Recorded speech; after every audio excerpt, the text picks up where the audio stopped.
Bienvenidos al podcast Quédate a comer. Soy Cristina Yolón y hoy comparto mesa con un personaje que nos visitó hace un par de años. Reconocido sommelier con su propia firma de vinos, Gallina de Piel, en aquella ocasión hablamos sobre su trabajo, sobre cómo elaborar aunque no tengas bodega ni viñedos o sobre la psicología de los comensales. Quien fue Nariz de Oro en 2006 y pieza clave en la Sala del Bulli, aquel día hablaba por primera vez en público sobre el problema de adicciones que tuvo durante años.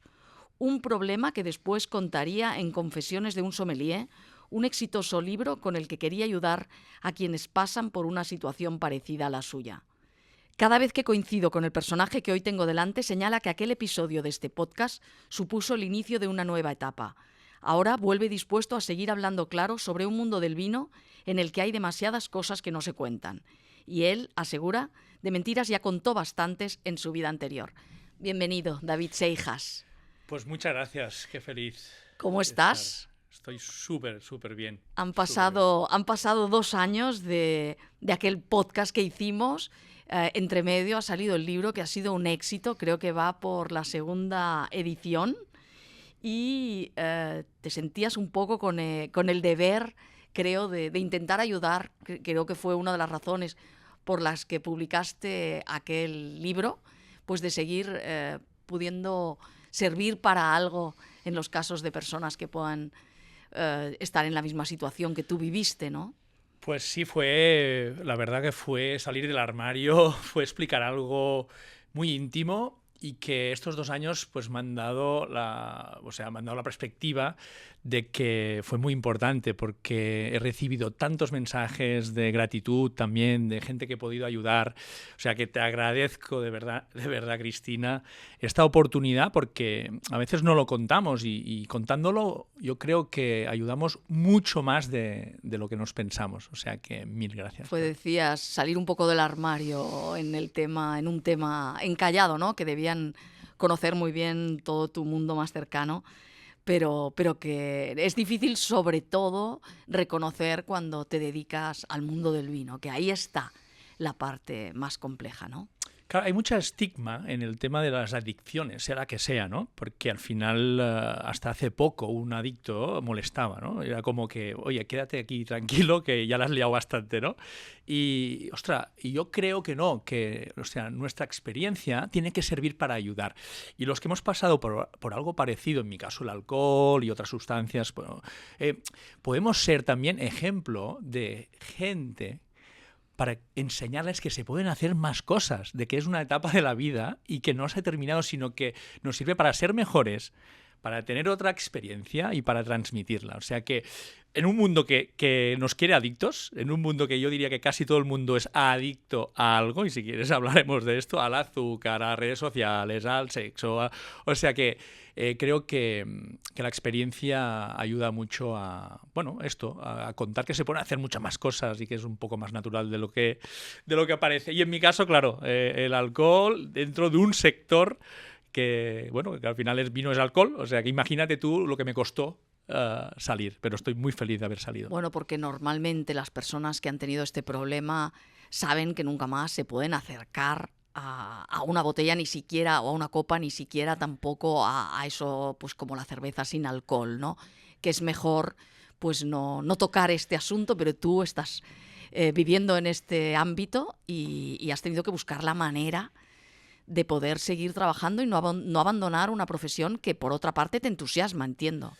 Sí, esto para mí es muy, muy importante, porque creo que yo he salido de una forma diferente. Y esto también abre muchos caminos a la gente, nuevos caminos de decir, hay formas diferentes de salir, de donde sea. Hemos roto también con algunas ideas, ¿no?, que ya estaban preestablecidas, y esto es muy importante, romper ideas preestablecidas, y hemos demostrado que a lo mejor pues, se puede hacer de otra manera y te puedes hablar de otra manera. Por ejemplo, en mi caso, es muy interesante porque yo no me voy repitiendo soy adicto, cuida, porque soy un exalcohol, porque somos como nos hablamos. O sea, si yo me hablo así, yo no voy a salir de este agujero. Yo me voy hablando, oye, eres mejor, puedes ayudar, ya no eres ahora es otra persona, eres bueno en esto. O sea, si te hablas mejor Y esto yo creo que es muy interesante para poder abrir un camino nuevo. Y de hecho, pues esto pues hemos demostrado que yo podía salir, o sea, de la adicción y seguir con mucha lucha, y ya te digo, además también mucha exposición. Ahora hablaremos de esto también, pero que es mucha tralla, mucha exposición, que a lo mejor no hace falta tampoco tanto, pero... Tú ya eras una persona muy alegre, muy positiva, pero la verdad es que se te ve todavía muchísimo mejor y se te ve con muchas ilusiones, ¿no? Y supongo que cuando tú decías, es verdad, vivimos en una sociedad en la que nos empujan mucho a todo tipo de adicciones y que los alimentos que nos encontramos en el supermercado ya intentan, desde ahí ya se intenta que nos enganchemos a todo, al azúcar, a todo, ¿no? Pero me imagino también que una persona que ha pasado una adicción busca darlo todo también en otros ámbitos, ¿no? Esa actitud de Sí.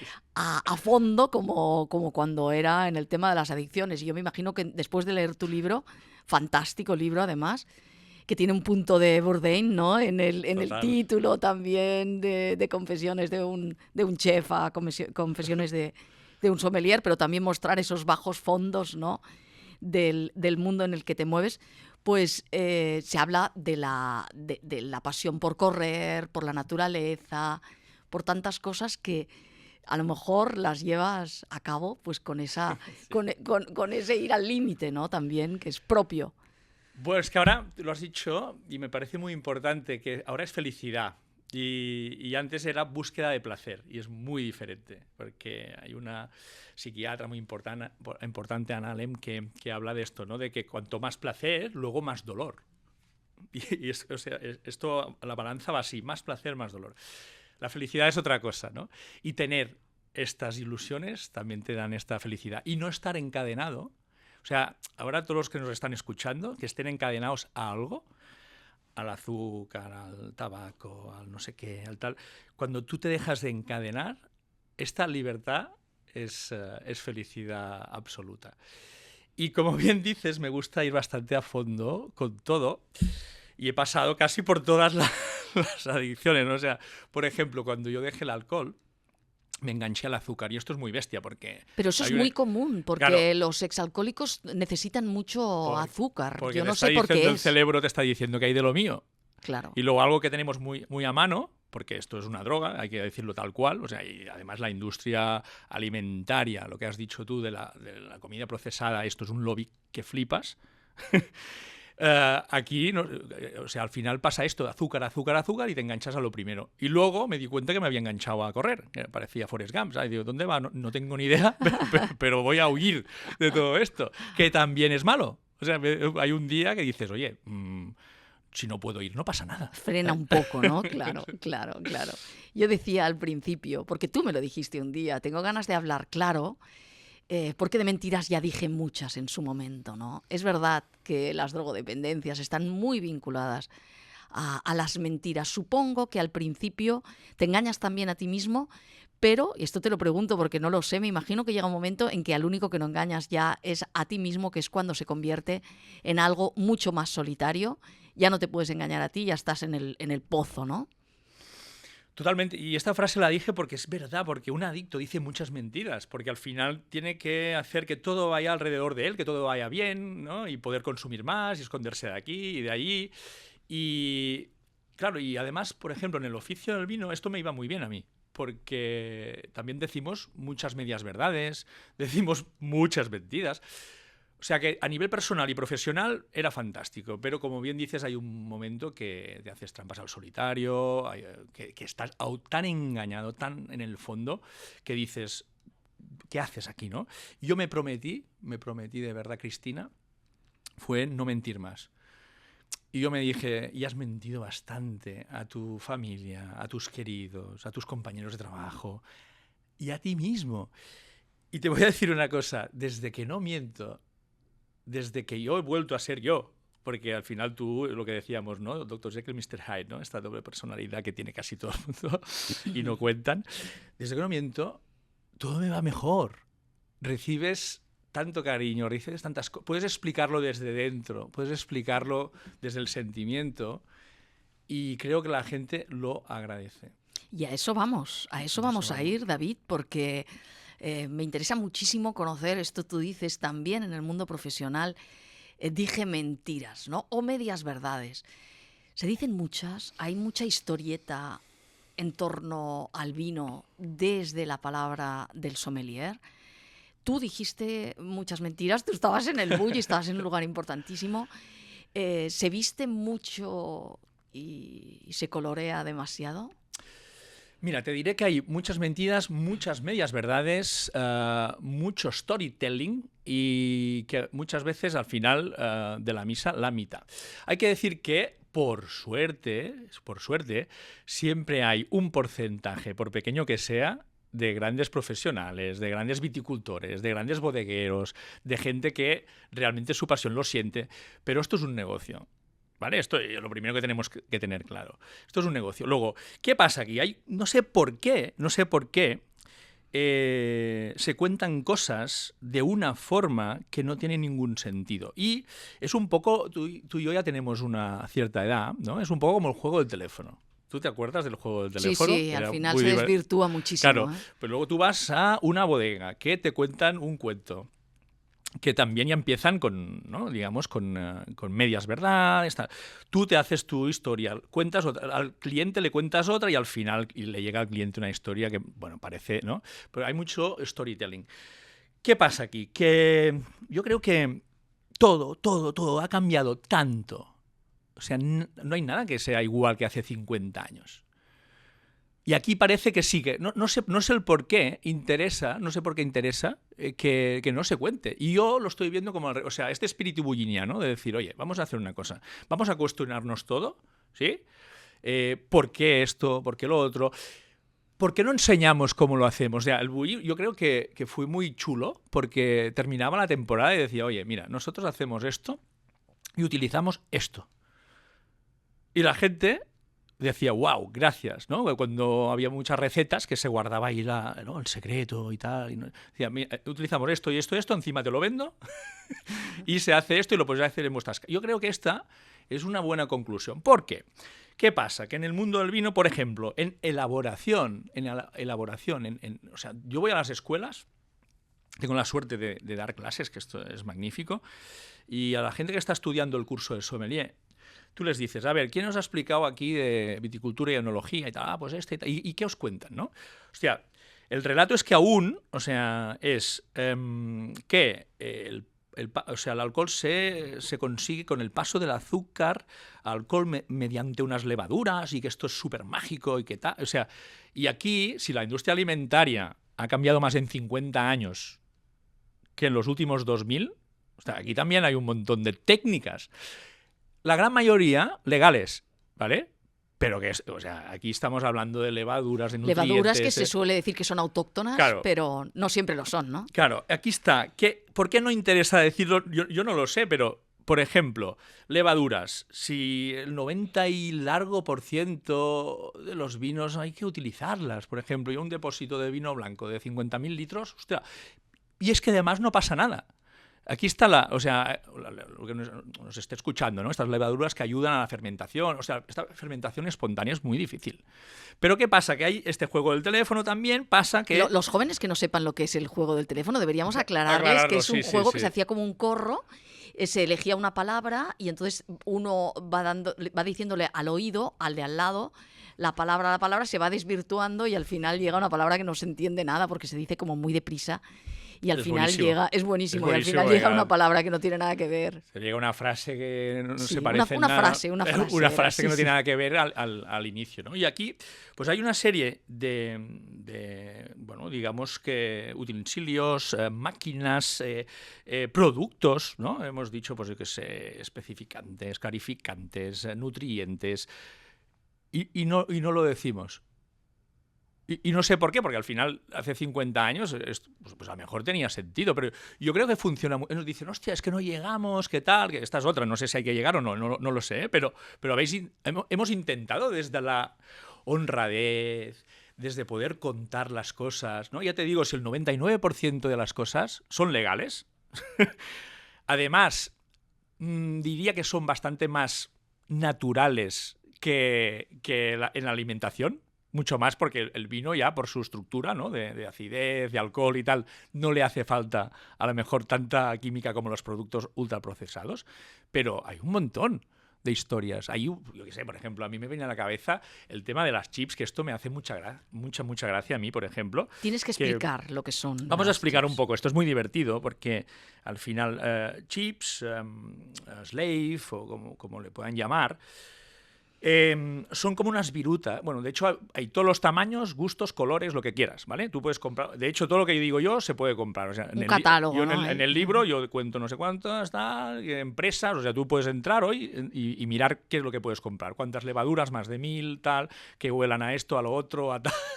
O sea, ¿Y estas virutas qué son? A la carta, a la carta. Esto es como ¿quieres que te cocine un vino? Pues va, a la carta. Bien, súper. Esto ya te digo, hay un porcentaje de gente que no. O sea, no los metemos aquí dentro, pero 50 bodegas, las más grandes de España, son un 90% del vino, más o menos. O sea que, bueno, más o menos. Bien, estas virutas es muy divertido. ¿Por qué? Técnicamente se pueden utilizar y te dan la sensación de que el vino ha tenido una crianza. O sea, tú, en lugar de tener 12 meses el vino dentro de una barrica, ¿sí? Y esperar 12 meses y toda una crianza oxidativa y bla, y no sé qué, y tal, claro, un inmovilizado, un espacio, ¿no? Pues tú, utilizando estas chips, puedes conseguir algo muy parecido. Te digo que está tan bien conseguido últimamente y tal y cual, que a ciegas, esa es otra, ya hablaremos, incluso, bueno, pues es difícil de detectar. Ahora bien, claro, es mucho más económico, es mucho más rápido. Y yo pienso, aquí hay una oportunidad para poderlo explicar bien, abiertamente. Yo como sommelier, me encantaría ir a una mesa y decir, mira, este vino ha estado elaborado con chips. No ha tenido una crianza. Por esto vale 6 euros y es magnífico. Pero es que también se debe cobrar una pasta por alguno de estos vinos, ¿no? Algunos de ellos, seguramente. O se usa para vinos más económicos. O 50-50. O se puede utilizar una parte, ¿sí? Pero tenemos vinos carísimos que están hechos de una manera... Yo diría que hay algunos vinos de cierto prestigio que a lo mejor llevan una parte, o de esto, o de tal, o del otro, o de las levaduras, seguro, sin duda alguna. Lo que sí es seguro 100% es que muchos de vinos de supermercado, los que se hacen a la carta, los que se hacen a medida, como una receta. Pero ya te digo, pues que yo diría, oye, mira, pues este vino que es cojonudo, porque al final si te gusta y están muy bien hechos, te lo puedo conseguir a 6 por esto, ¿sabes? Y en cambio, si no, valdría 15, ¿eh? Y yo creo que a lo mejor al consumidor dice, ostras, porque hay unos estudios muy chulos que tú preguntas a la gente, le preguntas, oye, una cosa, ¿a ti te gustaría ver la información real de los productos, en este caso el vino? Y hay un porcentaje de más del 50% que dice, sí, sin duda me encantaría. Y hay otro, casi llega en total al 80%, la suma, o 28 o 30, que dice, ostras, pues seguramente si sumas estos dos, el 80% le gustaría mucho saber qué hay. ¿Sí? Ostras, pues tenemos una oportunidad para contárselo. Pero no interesa contarlo. Claro que no interesa, porque esta es otra. Por ejemplo, yo creo que en el 2017 fue que la Unión Europea ya les dijo, oye, ¿qué tal si contamos? Porque esto es muy, muy bueno, porque el vino es un alimento, ¿sí? O sea, por ley, no por ciencia, por ley. O sea, sí, es un alimento, ¿eh? Aquí hay un debate enorme. enorme, si quieres vengo otro día. Hay un súper debate. Es un alimento. Bueno, de momento tú lo podías ir a comprar cuando había el COVID. Esto es así. Vale, bien, es un alimento. Bueno, y se compró mucho cuando el COVID. y se compró mucho. Luego, vale, pues partimos que es un alimento, que aquí ya te digo yo, aquí hay un debate importantísimo, ¿vale? De si es, no es, si era antes, si es hoy. La ciencia te diría que no. Pero la ley dice que es un alimento, ¿vale? Como es un alimento, ¿vale? Teóricamente, los alimentos que traen detrás. Nutrientes, ¿quieres decir? Bueno, sí. Una ficha. La ficha, sí, claro. De lo que lleva, ¿sí? Sí, los componentes. Vale. Pues el vino, que es un alimento, ostras, hasta el año pasado que hay un QR, no ponía los ingredientes. Y si es un alimento, ¿no? Esto es interesante, esta reflexión. Sí. Vale, bien. Ahora ya hay un QR con estos alimentos. Ingredientes. Ingredientes. Bien, pero, claro, no salen todos estos ingredientes. Yo hago siempre la broma que si tú tuvieras una contraetiqueta del vino, de todo lo que se utiliza desde el inicio hasta el final, en muchos de ellos, tú tendrías un desplegable. Serías así y... Porque hay un montón de cosas. Hay un montón. Pero claro, esto también diríamos que ¿qué pasa? Que muchos casi todos que se usan antes de la fermentación no están obligados a ponerlos antes de la fermentación. Luego, ¿qué pasa aquí? Que hay este juego, ¿no? De decir, bueno, pues cada vez hay más técnicas y más conocimiento para ponerlo antes de la fermentación, etc, etc. A mí me gusta decirle esta palabra, es el autotune. Uh-huh. El autotune del vino. Es esa receta, ¿no? Bueno, hay mucho autotune. Sí. Por ejemplo, hay efectos especiales, como por ejemplo en el cine. Pero en el cine los efectos especiales están bien vistos. Porque dicen, mira el Spielberg, el tal, la IA, el no sé qué guay. El autotune, cuando salió se escondía. Cuando salió, la gente que grababa, el músico, el cantante, ¿no? Lo escondían, ¿no? Y de golpe, pues salió y, hostia, qué raro esto, la Cher, me acuerdo, cantando, y hostia, qué raro. Y la música de hoy en día, el 95% de la música de hoy en día, ¿qué tiene? Autotune. Sí. ¿No? Pues, hostia, pues a lo mejor es una oportunidad para explicar el autotune del vino. Y decir, oye, pues mira, pues sí, pues nosotros hacemos unas levaduras seleccionadas, tal, que son súper, porque las seleccionamos nosotros, nos dan, utilizamos un pelín de chips, tal, nutrientes, no sé qué, antes de embotellar un pelín de ácido ascórbico, tal, y el cliente dice, este 80% que quería saber la verdad, dice, hostia, pues gracias, thank you. Y entonces se utiliza esa primera parte antes de la fermentación para poner ahí todo lo que no quieres de algún modo que se sepa. Claro, esto es un poco como, o sea, la palabra esta es dura y no la doping en el ciclismo, ¿no? Un poco, sí. que dicen, hostia, cuanto más rápido van los unos, los otros más. Cuando tú llega aquí el vampiro, el otro ya... Luego, bueno, pues pasa un poco igual. Hay mucha técnica, hay mucha inmersión y I+D, ¿no? Y luego, pues bueno, y que encontraremos también cosas que no son tan legales, ¿no? Y que se utilizan. ¿Cómo qué? Como por ejemplo, utilización de agua, por ejemplo, o máquinas ¿Se usa agua? Que concentran, no sé, digo yo creo que sí. Bueno, desde Jesús, ¿no? Desde Dios con el tema del agua y el vino, la conversión. Jesús. Sí, ¿no? Que yo no soy poco religioso, pero sé que hubo una conversión a 60 litros de vino, ¿no? Pues bueno, pues mira, desde entonces que ¿Se agua pasan el vino? cosas. Bueno, por ejemplo, hay un cambio climático no lo ahora. Sé, tú me lo dirás. Sí, yo te digo que sí, que hay agua. Y yo te digo que desde el cambio climático hay más alcohol también, ¿no? Sí, pues bueno, pues una técnica puede ser esta, la otra puede ser si tienes mucha pasta, una super bodega, no sé qué, que hay varias de estas, pues puedes tener tus maquinitas ahí para quitar un poco de alcohol. Pero el alcohol sí que me imagino que se ha de declarar el que hay, ¿no? Ahí no creo que se pueda hacer trampas, ¿no? En el grado de alcohol. Mira, en el grado de alcohol no se puede. No se puede. Pero también es ilegal, pero alguna máquina ahí de osmosis inversa, porque ahora se hacen vinos sin alcohol, ¿no? Lo sé, y tú estás haciendo. Que son muy criticados, además. Sí. Bueno, pues mira, pues se utiliza. Luego hablaremos de los vinos sin alcohol, porque tú estás haciendo. Sí. Que yo los hago para convivir con todo este mundo, ¿eh? No, hay gente que me dice, pero no son saludables, y digo, ya, es que no lo son, es que no hay nada saludable, o sea, sí. ¿Todo esto que estamos hablando no ocurre con los vinos naturales o qué pasa? Mira, esta es una gran pregunta y reflexión también. Con los vinos naturales, pues lo mismo. Gente magnífica, gente que desde aquí les mando un abrazo y tal, que lo hacen súper bien, ya de los dos bandos, ¿eh? Y gente que hace también de todo. De todo. Por ejemplo, en los vinos naturales... Son trampas. Bueno, es el autotune. Uh-huh. Pero a lo mejor lo podemos contar, es lo que decía yo. Yo aquí abro... Mira, te voy a decir una cosa. Invita a un podcast, invita a un enólogo bueno. Ya no famoso. Un enólogo que esté en una bodega de mucho volumen y tal, y que te pueda explicar con ganas de decir, oye, pues mira, voy a compartir esto, porque al final la mayoría de cosas son legales. O sea, es decir, no hay... Yo qué sé, por ejemplo, el tema de la añada, ¿no? El tema de la añada, hostia, el mundo del vino, la añada, pues la legislación dice que puedes utilizar un 85% de esta añada y un 15% de otra. Esto es la legislación, tú no haces ni... O sea, que hay mucha Hay mucho margen para hacer mamoneos de alguna cositas, manera, pero ¿no? también con las de Os, ¿no? Y, ha habido claro, escándalos de mezclas de claro, Os. y estábamos con los vinos naturales que aquí, ¿no? Y decíamos, ostras, pues también, que hay gente que lo hace muy bien, gente que no lo hace tan bien, gente que incluso pues dicen, va, mira, yo huyo de algunas de Os, ¿sabes? Y así Sí. pues, el control ya es cero. Y yo he visto de todo. Y compañeros míos que han visto de todo y han visto comprar vino por aquí, comprar vino por allá y no sé qué y tal y cual y ya está. Y el relato.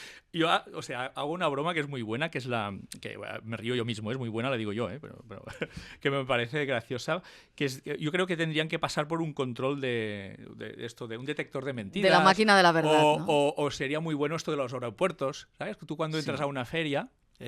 que pitara según feria de vinos naturales, hostia, ¿no? Pero yo creo que o sea, lo estoy haciendo desde la ayuda. Es decir, si se habla de esto, la gente que lo hace bien sale mejor bien parada, el consumidor tiene más información y no me voy a cargar la industria ni mucho menos porque van a comprar vino igual. Es decir, más información, mejor, más transparente. Yo en mi vida te he dicho que ha funcionado, ser más transparente, decir las cosas como son. La gente lo ves más agradecido. Y esto yo creo que pasaría exactamente igual. O sea, le das más prestigio a toda la gente y cariñosamente que lo hace bien. Haces explicar cosas a los que no lo hacen tan bien. Pero es que, claro, pero hay una presión máxima también, porque, claro, tú eres un crítico de estos, ¿no? De mundial y tal y cual, y tú mandas una ficha también y decir, ponme todo lo que haces en este vino. Y ya te pone levaduras. Y claro, tú hostia, estos salvajes indígenas, porque si ya no lo pones, te puntúan menos. O sea, es como todo un... Has de decir que son levaduras de aquí. Claro, es como que hay una obligación. Pero tú hablabas al principio de un tanto por ciento de elaboradores que lo hacen muy bien. Me estaba acordando que un día estuvo aquí Rafa Peña, que también es un enamorado del mundo del vino, y también me hablaba de una proporción minúscula, decía él. O sea, hablaba de una inmensa mayoría que no lo hace bien y de vinos que no son buenos en realidad, y de una parte minúscula. Pero qué fuerte, ¿no? O sea, es muy difícil porque yo creo que el mundo del vino es complicado, que hay personas que saben muchísimo, pero que la inmensa mayoría no saben. Y que entonces cuando a ti alguien que es un prescriptor o que a ti te parece alguien que sabe mucho te está diciendo que aquel vino es maravilloso, tú estás sugestionado totalmente, crees y crees a ciegas, ¿no? Y si no te gusta mucho ese vino, tampoco te atreves a decir que a ti... te parece un poco peleón porque tú no sabes lo suficiente. Hay un tema de vergüenza del consumidor aquí, ¿no? Mira, Cristina, yo he llegado a la conclusión con el paso de los años, porque me he hecho la pregunta 1000 veces, que yo creo que no quieren que sepas. Yo estaba pensando, ¿cómo puede ser? ¿Por qué tal? A lo mejor no interesa que sepas mucho, ¿sabes? ¿Y quién no quiere que sepas? No sé, ¿quién será? No sé. Las grandes bodegas, el sector, porque al final, ¿no? Tira para adelante, o sea, ¿no? Yo no sé, es una conclusión mía, ¿eh? Digo, después de muchos años, yo cada vez sé menos, lógicamente, pensaba, pues a lo mejor no quieren que sepas. Y aquí abres aquí ¿Un melón? Un melón muy, muy divertido, muy chulo, que a mí me gusta muchísimo, que es este, ¿no? El de la cata, la sugestión, cómo nosotros te hablamos, ¿no? Has dicho, cuando viene un súper prescriptor y te lo escuchas y dices, ¡guau! ¿No? Y hoy en día, es conocido como storytelling. Sí. Storytelling es una palabra maravillosa que sirve para todo, ¿eh? No solo, aquí estamos hablando del vino, pero... también lo hay en el menú degustación. O sea, lo hay en sí, todo, sí. ¿no? Y en otros sitios incluso peores, ¿no? Storytelling, podríamos decir que también es neurociencia, porque hoy en día es esta neuroemoción, ¿no? Luego hay algunos estudios muy chulos, muy divertidos, como siempre, pues todo el mundo Wikipedia, tal, no sé qué, que son muy... Que por ejemplo hay uno que se me acude, que es Wikipedia también, que decías tú de las mentiras del vino, que es buenísima, ¿no? Que dicen, pero la primera es que le decimos vino blanco, ¿no? Uh-huh. ¿Y es blanco o no? No. Ah, porque hemos hecho la prueba a mi hijo, le pones un vaso de vino, ¿no? Blanco, entre comillas, y un vaso de leche. Y tú le dices, tráeme lo blanco, ¿qué te trae? Es la leche. Pues mira, la primera mentira. Decíamos un poco esto del storytelling, neurociencia, neuroemoción. Esto es muy divertido, a mí me gusta muchísimo. He hecho como muchas pruebas, además, también, tanto como en alumnos, como en restaurantes, ¿no? Y es que hay unos estudios que dicen que, claro, que hay una parte tan importante, tan importante del vino, que es el storytelling. Un porcentaje muy bestia, que es cómo lo contamos, cómo te seducimos. De hecho, hay técnicas de seducción, de persuasión, muchas técnicas, ¿no? Utilizar 3 porqués, utilizar una experiencia personal, utilizar un personaje muy importante diciendo que... O sea, hay muchas técnicas y yo he hecho como 2 experimentos muy divertidos. Uno, esto lo he hecho en 3 o 4 escuelas diferentes de alumnos que están estudiando por sommelier. Yo les he servido el mismo vino, lógicamente para que ellos no lo vean, incluso he cambiado la botella, es decir, uno le he puesto tipo Burdeos, la otra tipo Borgoña y no sé qué, dentro del mismo vino, y he explicado, ¿no? Primer vino es un vino de un bodero muy chiquitito, ¿no? Es una cosa que hace muy poca elaboración, viñedos viejos, ¿no? Esta es otra, hay más viñedos viejos en la palabra que realmente, ¿no? Pero bueno, bien, seguimos, ¿no? Y esto y tal, y no sé qué, hay muy pocas botellas y tal, una crianza en esta barrica de 12 meses, ¿no? De roble francés nuevo, pum, pum, pum, ¿no? Me tenéis que decir el precio, ¿vale? Más o menos aproximado, si os gusta, no os gusta, y al final me tenéis que decir también quién os gusta más, el 1 o el 2. Y el 2 les cuento, mira, esto es una cooperativa que hace pues muchos litros, tal, es un viñedo joven que además pues utilizan chips, ¿no? No se utiliza una crianza en madera, tal y cual, vale, 5 minutos, lo catáis, me hacéis una nota de cata y pues yo te diría que no llega al 1% de la gente que me ha dicho que es el mismo vino. ¿Vale? Es la sugestión, claro, de la historia. Claro, y hay otra que es buenísima, porque es, por ejemplo, hay un que es considerado defecto del vino, que es smoke taint, que es este gusto a humo de cuando hay un incendio, ¿no? Por desgracia hay un incendio, que por desgracia cada vez hay más. Y esto es muy divertido porque a priori esto es un defecto. O sea, esto, tú puedes poner un consejo regulador ahí, catando y tal, y tú misma dirías, hostia, esto no me gusta, ¿esto qué es? ¿No? Pero vamos a poner el mejor orador y la persona más querida y romántica del mundo del vino, ¿no? Explicándolo, Josep Roca, por ejemplo, ¿vale? Aquí un saludo y un abrazo bien grande. Pero imagínate que él te explica con su...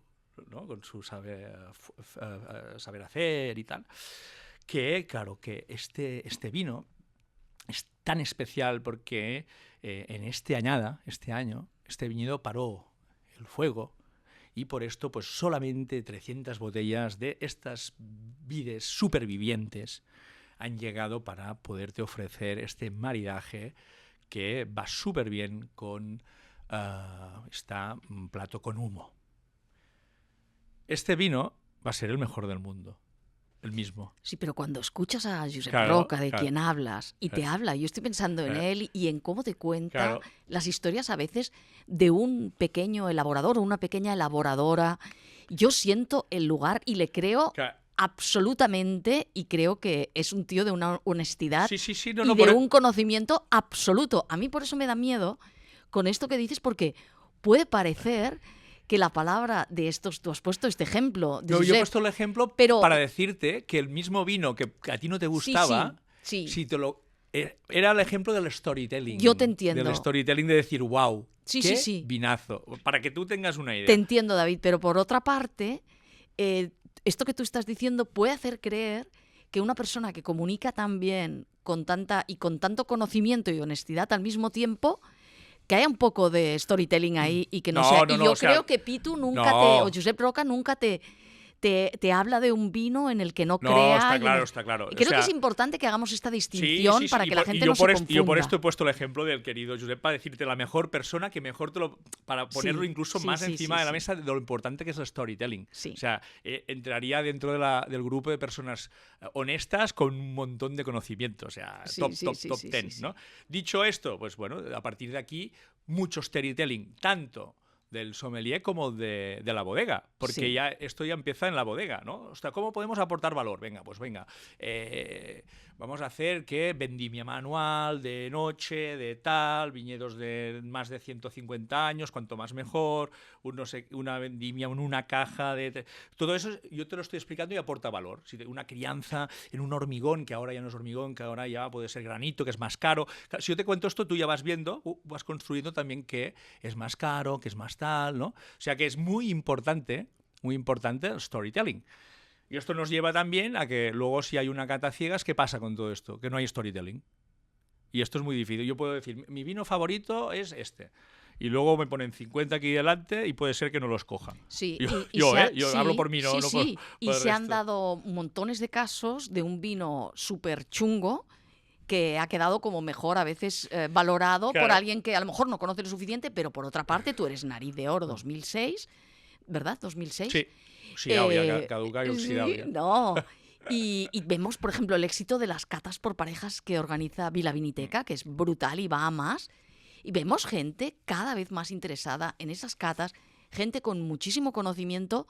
O sea que por otra parte esto va a más y realmente para saber distinguir y dar con el vino que es y la añada y todo esto no tiene que ser nada fácil y tiene que haber una diferencia clásica ahí básica al margen del storytelling, ¿no? Sí, es decir, ¿Cómo casa es esto? muy difícil. Yo digo como hubo uno que dijo fútbol es fútbol, yo digo uva es uva. Sí, Sí. vale, bien. Uva es uva. Y luego ya, pues bueno, mejor, peor, gente con más cariño, con menos, elaboraciones, no sé qué, pum, pum, pum. Pero a ciegas, ¿por qué en los grandes concursos no se envían los grandes vinos, ¿no? A ciegas, porque, hostia, tienen mucho que perder. Lógicamente, tú no lo mandas. Tú lo enseñas a alguien que se lo puedas estar explicando. Y esto y tal, ¿no? Porque, hostia, si vale 1.000 euros. Que estas, luego te diré una reflexión muy chula del etanol de los vinos de 1.000 euros y los de 10, que es el mismo, ¿eh? Pero bueno, ya te Es lo el avanzo. mismo. Y la uva es Y- uva, decías. O y- sea, esto nos y va a es- hablar después de los precios. no, pero claro, esto es un poco. ¿Qué pasa? Pues que tú pones esta cata a ciegas, ¿no? Y tal. Hostia, a ciegas es una cura de humildad. Es difícil, no es fácil. Hemos dicho que hay mucho winemaking, digamos, mucha elaboración, mucha bodega, que no es nada fácil. Hay gente que tiene mucho don. A mí no se me daba mal, cada vez cato menos, porque no me sienta bien. Pero gente que lo hace fenomenal y tal, pero no te creas que todos los concursos de Vila Viniteca todo el mundo adivina todo. O sea, es muy difícil, tienes que haber catado mucho, no sé qué, memorial, tal, pero hay muchos condicionantes. Esto te Pero hago un lleva... inciso para decir que tu amigo Ferran Centellas dice que catando tú eres de lo mejor de lo mejor. Bueno, porque él me quiere mucho, Bueno, de pero creo que es mucha verdad. estima, pero bueno, gracias Ferran, pero ya bastante oxidado, ya bastante desentrenado, porque también hay que entrenar. No, digo esto porque yo, ¿dónde quería llegar? Quería llegar a que esta cura de humildad de la cata ciegas, ¿no? De decir esto, pues mi vino favorito. Ostras, a mí me costaría entre 50 a lo mejor saber quién es, el que digo yo. En cambio, a etiqueta vista es mucho más fácil, ¿no? Y aquí iba un poco yo, porque claro, todo esto te lleva a que, bueno, pues, hostia, hay puntuaciones, guías, no sé qué, tal, ¿no? ¿Se cata ciegas o no se cata ciegas? En algunas sí, en otras no. ¿Por qué? Pues no lo sé. Pues, por ejemplo, Ferran Centellas, que lo he acompañado más de una vez, cata ciegas. Fantástico. Alguien le hace una selección, preselección, para que ya no haya toda una denominación de origen, tal y cual. Y es súper honesto, cata ciegas, tal. Sí, la gente dice, ya, pero así te pierdes storytelling, ¿no? Claro, Ujú. bendita la gracia. Bueno, hay gente que lo prefiere, gente que no. Hay otros prescriptores que no catan a ciegas, no pasa nada, lo dicen. Dicen, no, nosotros no catamos a ciegas. Yo que sé, por ejemplo, famoso Parker, ¿no? Luis Gutiérrez, que aparte de que lo he servido, yo creo que es de las personas que más ha bebido de este país y que más ha catado, y tal, o sea que va sobrado, pero no cata ciegas, ya está, no pasa nada, se dice, ya está. ¿Qué significa esto? Que bueno, pues a lo mejor, pues no catando a ciegas, pues algún input de más tienes, alguna información de más tienes. Todos tenemos amigos en todos lados, gente que nos cae mejor, gente que nos cae peor, ¿no? Y esto pues pasa así, ¿no? Y yo un día le pregunté, oye, ¿y un 95 por qué es más que un 94 y tal, ¿no? Para ver si hay un poco también de ciencia, ¿no? Y dice, no, es que el 95 me gusta un poco más que el 94, ¿no? Pues al final, pues bueno, poca ciencia. O sea, llegamos aquí que estamos diciendo que es un gusto personal. Y puedes tener la guía Cristina Jolón y no pasa nada. ¿Funcionan? Sí, porque la gente necesita saber, por ejemplo, pues del 0 al 100 cuánto es. Y esto funciona. Pero, ¿qué pasa? Y en el mundo del vino es así, pues eso lo digo a todo el mundo, oye, el que te guste, el que quieras, el que da igual, porque el gusto personal es intangible. Yo pongo de ejemplo, por ejemplo, a alguien guapo. ¿Sí? O sea, nosotros vamos ahora a un bar, a un restaurante, y hay 50 tíos. Y yo te puedo decir, Cristina, ¿quién es el más alto? Pues esto es fácil, ¿no? ¿Quién es el que pesa más, ¿no? Pero yo si te digo quién es el más guapo, es subjetivo. Es subjetivo, porque tú me vas a decir, pues el otro, relativamente subjetivo. O yo te diré que es otro. Y esto es así, y no pasa nada por decirlo. Es subjetivo, es como me gusta, como no me gusta, como no sé qué me cuentan, que no me cuentan, a quien conozco, a quien no, esto es así. Pero funciona porque el humano necesita tener un parámetro de valores.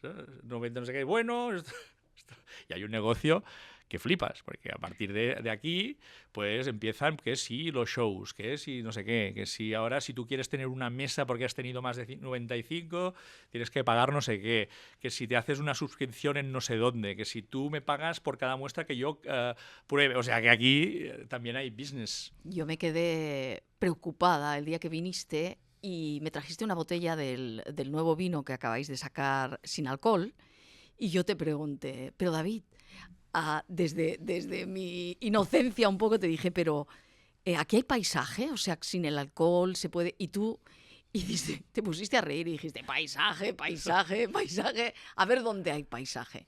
Yo me quedé un poco hecha polvo pensando, ¿qué quieres decir? ¿Hay menos paisaje del que imaginamos en el vino? ¿Tiene que ver con lo del storytelling que tú hablas? Sí, claro, hay menos paisaje, hay menos viñedo viejo, hay menos ecológico. Bueno, de hecho, fitosanitarios hay muchos en Europa también por el viñedo. De hecho, hay zonas que es imposible o muy difícil. No sé, por ejemplo, Galicia, ¿no? Tú dices, no, es que quiero hacer biodinámica. Bueno, pues felicidades, ¿sabes? Con 1.500 litros a la... Es decir, quizá haya algo menos, o bastante menos del que... menos paisajes, hay menos reflejo del paisaje de lo que decimos.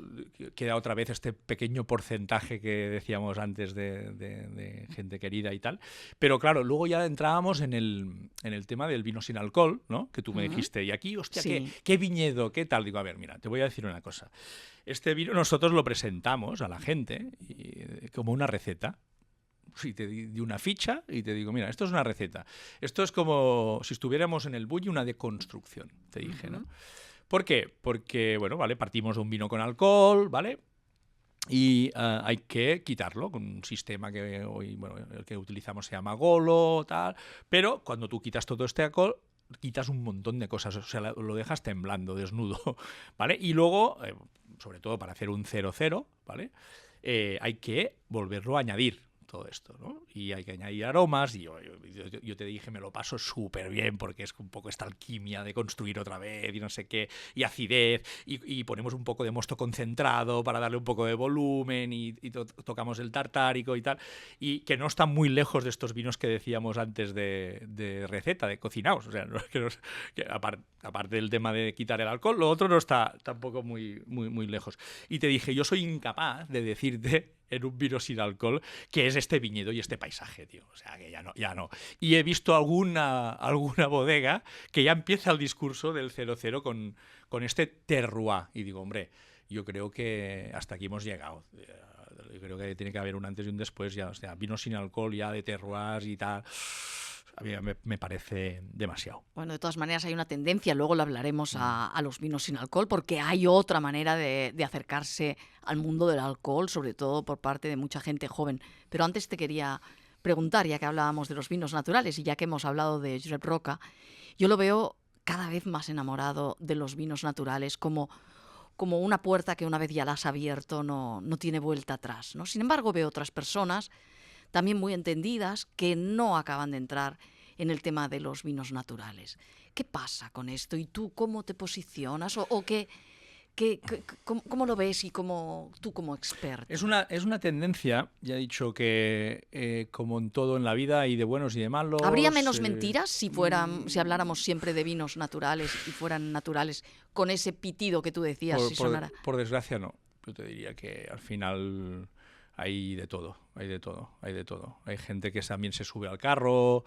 Luego hay también, yo creo que, y esto es una parte muy importante que yo la vivo desde dentro, ¿no? También hay el discurso de que, por ejemplo, claro, al ser naturales, ¿no? Hacen menos daño. Es decir, que el día siguiente a mí me ha dicho gente que está súper bien, vaya, que se puede hacer una maratón bebiéndose 3 botellas porque como es natural, ¿no?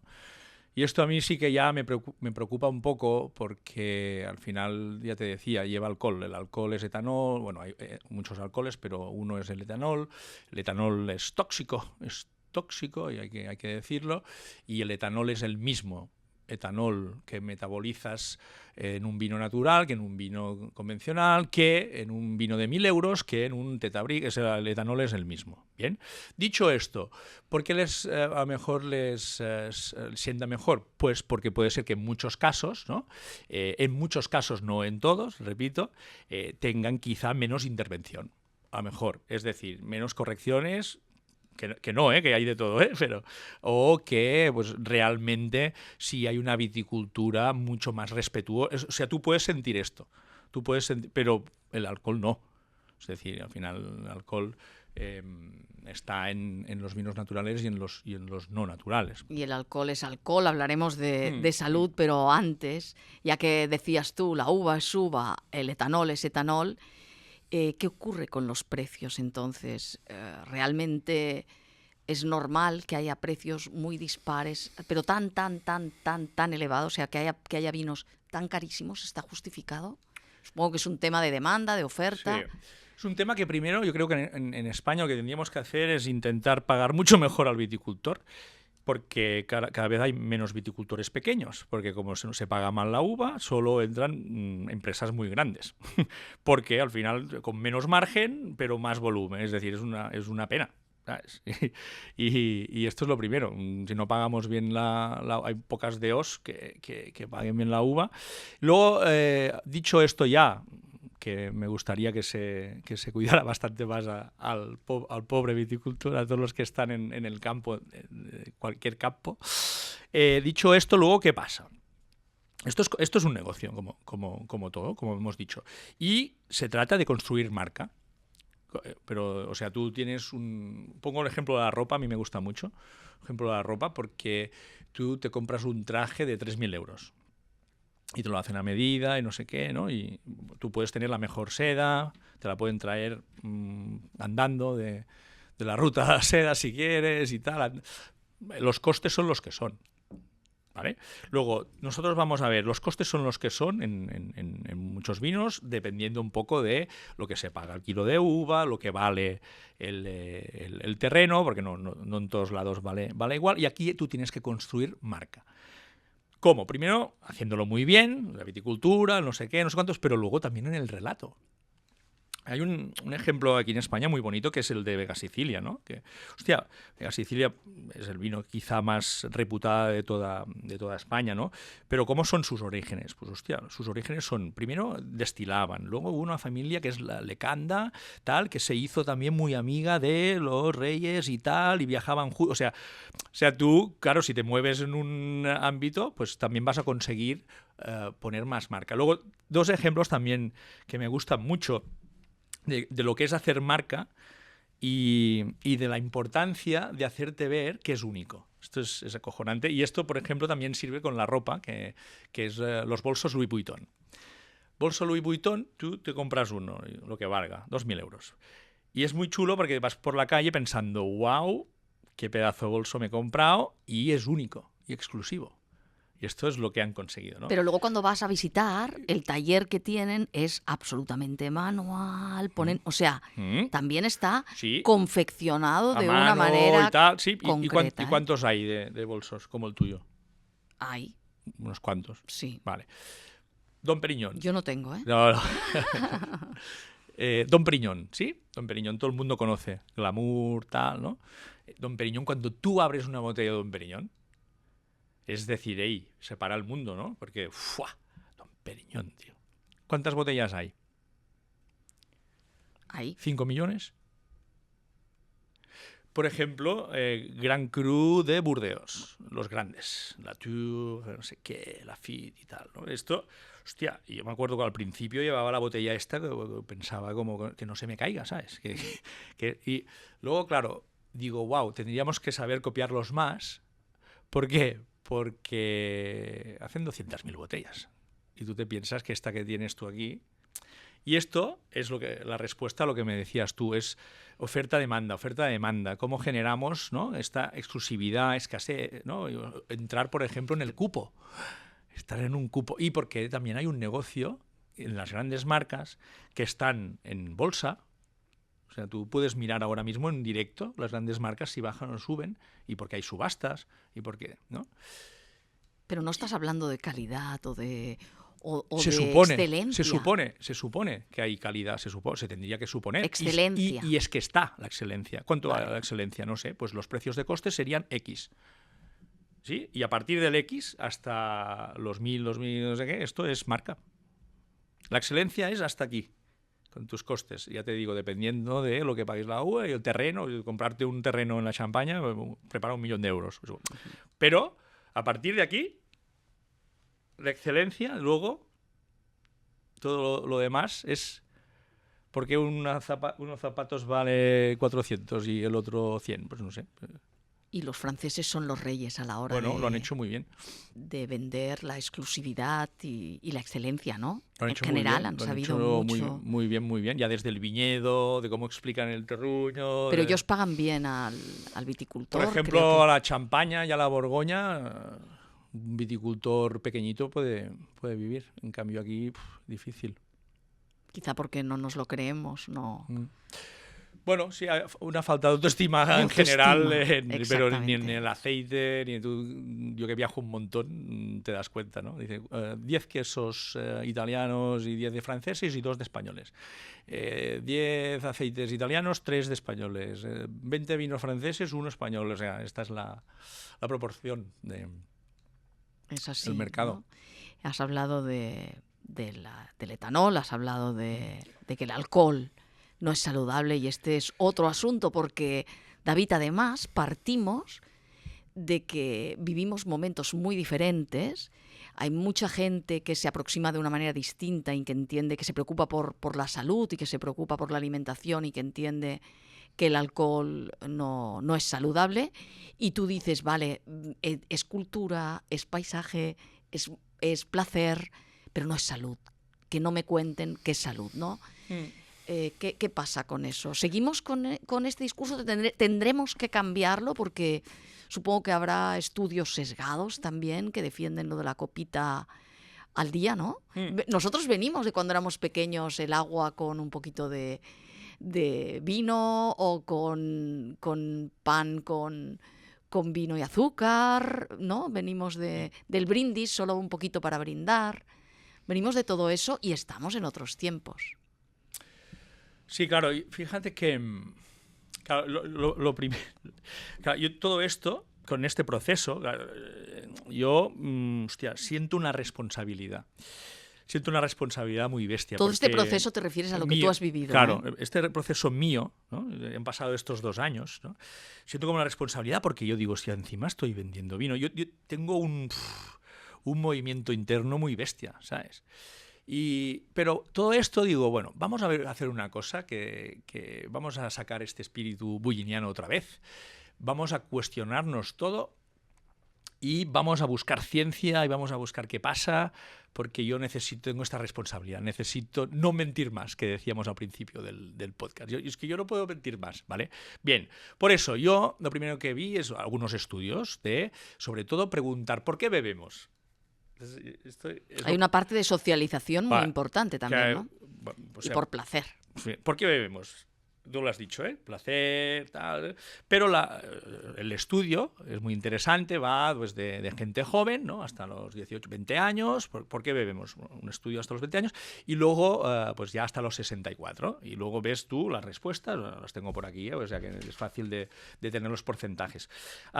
El más repetido en los dos es divertido. Es divertido. se lo pasamos súper bien. Bien, te lo compro. Pues, aunque luego si miramos científicamente, aquí viene hay miles de estudios de doctores y tal y cual, que te dirán que es un depresor, yo lo he vivido en primera persona y tal, pero bueno, la respuesta es divertido. Luego Beber es divertido. Sí, estos los estudios, me gusta, también está ahí, fantástico, está muy bien saber lo que te gusta y lo que no, ¿vale? Y luego los jóvenes dicen ligar. ¿Tienes porcentajes ahí? Sí, por ejemplo, el 63% dicen que es divertido de los jóvenes, en cambio de los hasta 64 dicen que es un 51%, y el que me interesa de porcentaje es que hasta 64 años hay un 18,3% que dice saludable. Claro, porque hay una industria que durante muchos años, ¿no? Creo que se invierte como 1 millón de euros diario para conseguir también todo esto, que es saludable. ¿Vale? Aquí digo, hostia, aquí hay un 20% de gente que ahora me va a pegar hostias a tope, pero que al final es la realidad, porque hay 10.000 estudios hoy en día que no estaban hace 50 años, ¿no?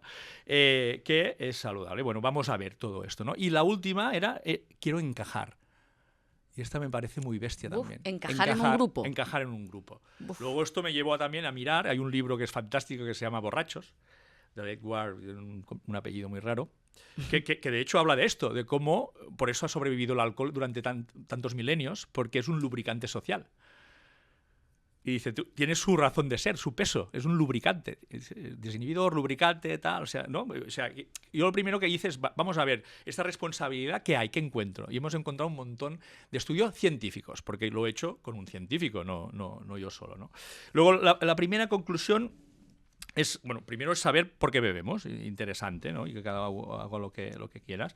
Luego, la primera conclusión es esta, es que hay un montón de estudios que dicen, cuidado, porque el alcohol es, entre otros alcoholes, etanol. El etanol es tóxico. Luego tú miras y dices, vale, es tóxico. La OMS, también podemos hacerle caso o no, porque todos sabemos que a lo mejor también pues, debe haber intereses o no, no sé, dice que hay 5 niveles de productos cancerígenos. Luego tú miras y dices, wow, el etanol está en el primer nivel, de los más cancerígenos. Luego empiezas a ver estudios que te dicen puede provocar 7 tipos diferentes de cáncer, casi 200 enfermedades. Es decir, que tú cuanto más consumo, no es que compres un número de lotería, sino es que te puede tocar también algo de la pedrea, ¿no? ¿Vale? O sea que esta es la primera gran referencia, y yo pensaba, vale, el mundo del vino ya es histórico, cultural, no sé qué, el paisaje que hemos hablado, el viñedo, ya tiene tantas cosas para explicar que digo, yo no puedo decir que además es saludable. Yo no lo puedo decir. Y de hecho, por eso empecé a buscar un montón de estudios que nos dicen que no es saludable. De hecho, ahí he escuchado a Antoni Gual, que es un superdoctor de clínica, además, que tiene una conversación deliciosa alrededor de todo esto. No seré yo el científico que explique todo, pero pues en el cerebro, cómo se conectan las neuronas, en el estómago, o sea que yo creo que estos estudios ya hay que hacer un paso de página. Y yo les digo a mis compañeros, vamos a hacer una cosa, porque no contáis el relato, pues y no sé qué, y la historia y tal, decís que a lo mejor esto es placer, a lo mejor, sí, pero porque no dejamos ya de añadir este 18% tiene que pensar que es saludable. ¿Por qué te lo digo yo, saludable, Cristina? además se dice mucho, ¿no? Claro, Cardio saludable como... Yo digo, hostia, yo durante estos 2 años he acompañado a gente que ha estado enferma. Y yo digo, ¿cómo les puedo decir que es saludable? Y ahora los que nos van a escuchar van a decir, claro, ya, porque tú eres un alcohólico y te has pasado. Y este es otro discurso del engaño. No, es para todo el mundo. Es decir, o sea, no el alcohólico. O sea, daños hay más, menos, o sea, ¿sabes? Y los estudios, por ejemplo, cardiovasculares son buenísimos, porque, claro, hay unos estudios que en cierta franja de edad resulta que mejora, ¿no? para el comportamiento cardiovascular y tal, estos estudios. Luego hay muchos que dicen, vale, cuidado, porque estos estudios pueden estar sesgados, porque en esta franja de edad, la gente que se ha escogido que no toma alcohol, es decir, los que beben tienen beneficios, los que no beben no. ¿A quién han escogido? En algunos casos gente que no puede beber, porque ya solo ha bebido todo, como yo, o gente que ya ha tenido una enfermedad, o tal, ¿vale? Luego está el resveratrol. Esta también me gusta mucho porque es un antioxidante, no sé qué, ¿no? Y tal. Hostia, el resveratrol, se ha dicho un montón de estudios que el vino tiene resveratrol. Y ahora que se buscan tanto Claro, antioxidantes, ¿no? antioxidantes, vale. ¿Es mentira? No, tiene resveratrol. Pero fíjate, una píldora de 150 miligramos de resveratrol que tú te puedes tomar, que esto es bueno, antioxidante, necesitas 10 litros de vino. Imagínate. O sea, la balanza, o sea, vamos a contarlo bien. Es decir, tú ahora tienes un hijo y tú decides darle una galleta procesada. Tú ya sabes que tú no le das salud. Tú le estás dando a tu hijo también este momento de placer, el no sé qué, una recompensa, es un momento, ¿no? O sea, yo lo que intento es decir, pues vamos a hacer lo mismo. Vamos a decir qué es y qué no es. Y que el que toma la copa, que es fantástico que se la tome y que la disfrute y que, ¿no? Que lo sepa. Pero que sepa lo que toma, claro. ¿no? Hemos tenido recientemente el caso del jefe médico de Estados Unidos, hasta ahora, supongo que con Trump cambiará, que pedía una advertencia en las etiquetas de las bebidas alcohólicas, pues advirtiendo que provocan cáncer, ¿no? Él habla sobre todo, dice, está en las cajetillas de tabaco, ¿por qué no en el alcohol? Y él hablaba, este señor es el doctor Vivek Murthy, hablaba sobre todo, que incide en diferentes, sobre todo en 7 tipos de cáncer, pero muy especialmente en el cáncer de mama, y daba datos pues de funciones por el asunto del alcohol, ¿no? Se habla mucho de esto de las etiquetas. Tú dices, yo entiendo que pides eso también. Claro, por ejemplo, si hay un 80% de la gente de estos estudios que dicen nos gustaría saber lo que bebemos, pues diría que tiene cierta lógica. ¿Qué significa esto? Que hay una parte también del lobby y una parte del sector que no quiere esto, que suceda. Bueno, hace 20 años tampoco querían los del tabaco y ahora no veo ningún estanquero diciendo que va muy bien fumar. Y antes fumaban los ciclistas antes de subir un puerto, ¿eh? O sea, que yo no veo ¿vale? Pero claro, esto no interesa mucho y, de hecho, pues, por ejemplo, tú decías este ejemplo, el ministro de Agricultura de Italia también dice que es una discriminación para el vino ponerlo también en esta etiqueta, ¿no? Y hemos dicho que es una discriminación favorable, hemos dicho que es un alimento. ¿Vale? ¿Y qué pasa? Que Irlanda va a ser el primer país de Unión Europea, con muchos problemas con alcoholismo, que va a poner justamente esto que acabas de decir tú en la etiqueta. A partir del 2026. Irlanda 2026, esto es una bomba, porque ya va a poner el alcohol provoca cáncer. Será el primer país en Europa. Santi Rivas, de Colectivo Decantado, que me gusta mucho seguirlo, decía, pues si estamos en un tipo de sociedad que quiere avisar de cualquier cosa que pueda ser perjudicial para la salud, pues venga, vamos. Pero quiero que lo pongan también en el chocolate, en las croquetas, en las patatas fritas, en las grasas trans. Total. Y en todo. Decía, total, ¿no? Sí, es que una cosa no quita la otra. Es decir, de hecho es mucho peor la comida ultraprocesada, lo repito, el azúcar, o sea, si tú y yo salimos a la calle no hay nada saludable. Esto es así. Esto no quita que como no hay nada saludable y como no sé qué y como un procesado y no sé qué, oye, sí, pues vamos a decirlo, claro que no. Pero el vino es 1000 cosas, ya te digo yo, mira, este amor, odio que tengo aquí dentro, pero saludable no. Y Irlanda 2026 va a ser el primer país. Si funciona, vendrán otros. Ahora hay una legislación por países que unos avisan de una cosa, otros de la otra, unos a embarazadas, a otros que avisan de un consumo muy exagerado. Pero si esto funciona, si tiene éxito, la Unión Europea hace tiempo que lo quiere. Esto es una reflexión y va a ser un antes y un después. Porque yo creo que el sector, esto puede estar enfadado con la Unión Europea, conmigo, porque no estoy inventando nada, que lo dice la ciencia, pero también es una oportunidad para decir, bueno, pues cómo lo podemos hacer mejor, qué toca hacer aquí. Es un poco como cuando empezó los taxistas enfadados con Uber, ¿no? Salía, pues tenéis que buscar una solución porque Uber está aquí, o sea, no es que no hay otra, y con todo el cariño aquí a todos los amigos es un ejemplo para decir, oye, pues Irlanda está aquí, es cancerígeno, se sabe y ya está, pues vamos a intentar vender otra cosa, esta historia familiar, el no sé qué, el tal, sí, pero yo creo que estamos ya maduros para quitar el tema de la salud. pues habrá que pensarlo y habrá que ir siguiendo esta sociedad que va bastante por ahí, porque la gente joven, hay muchísima gente joven que ha frenado el consumo y hay cada vez más tendencia a no consumir alcohol también, ¿no? O sea, estamos viendo que hay un cambio social también, ¿no?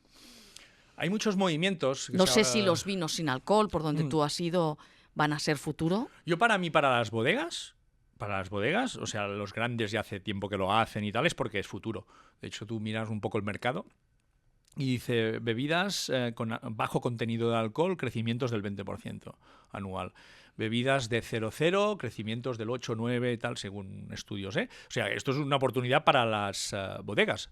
Sí que se puede hacer el vino de alcohol de 1000 formas diferentes y puedes partir del agua. Pero si partes de un vino con alcohol, también es una forma de preservar el paisaje, digo yo.